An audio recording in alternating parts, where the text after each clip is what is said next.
Tuan Hassan bin Abdul Karim, Pasir Gudang. Terima kasih Puan Timbalan Yang di-Pertua. Soalan Pasir Gudang nombor 3. Sila Menteri.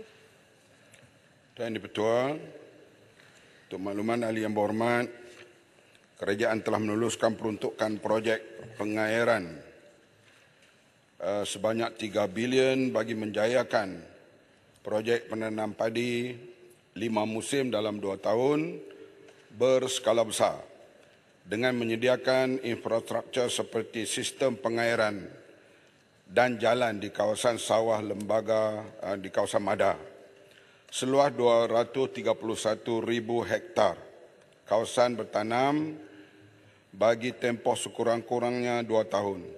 Inisiatif ini bertujuan untuk meningkatkan pengeluaran padi, seterusnya kadar sara diri SSR beras negara. Skop yang terlibat di bawah inisiatif ini adalah seperti pembangunan dan penyelenggaraan 100 blok sistem pengairan tersier di kawasan Mada, pembangunan projek pemulihan menyeluruh empangan pedu, dan pembangunan dan penyelenggaraan skim pemindahan sumber air Jeniang Pasar 2.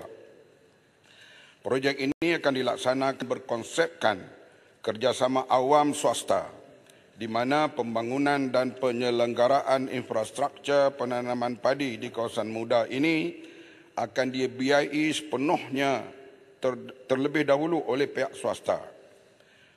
Pembedaannya sedang berjalan sekarang, yang akan dibayar semula oleh kerajaan kepada syarikat terlibat selepas projek siap.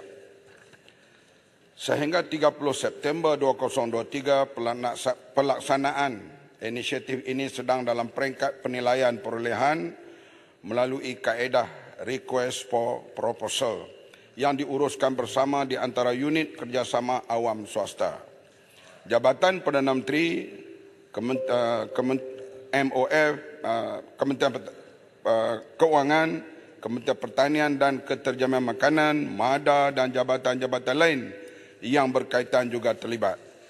Inisiatif ini dijangka akan mula dilaksanakan pada tahun 2024 sehingga 2023. Tertakluk kepada tempoh pelaksanaan projek yang akan dimuktamadkan bersama di antara kerajaan dan pembida yang berjaya nanti.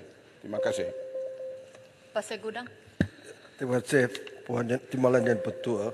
Soalan tambahan saya ialah bagaimana pula dengan pengairan di kawasan Lembaga Kemajuan Pertanian Kemubu iaitu KADA di Kelantan, kawasan sawah di utara Perak dan Selangor.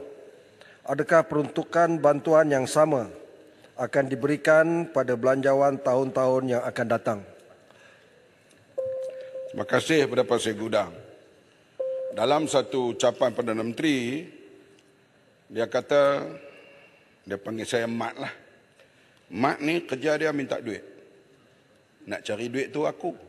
Artinya, kita nak dapat peruntukan 3 bilion ini bukanlah satu perkara yang mudah. Kita berulang kali bersama dengan pegawai, berjumpa dengan Menteri Keuangan dan Perdana Menteri. Dan akhirnya Menteri Keuangan dan Perdana Menteri bersetuju supaya dibiayai 3 bilion di Mada ini.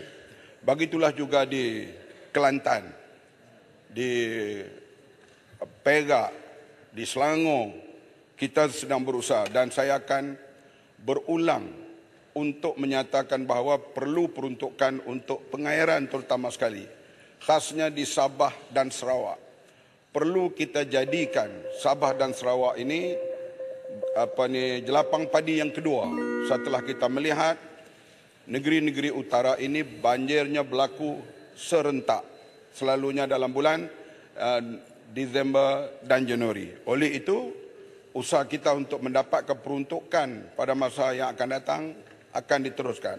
Saya dibesarkan dengan di sawah padi dan kita tahu kepentingan padi dan beras ini. Baik itu kita akan berusaha terus untuk menjadikan jelapang padi termasuklah di Sabah dan Sarawak dan perlu peruntukan yang besar pada masa yang akan datang. Ini kita akan terus usahakan. Kalau kekal menteri lagi lah, itu hak Perdana Menteri. Bagan Serai. Okey, terima kasih kepada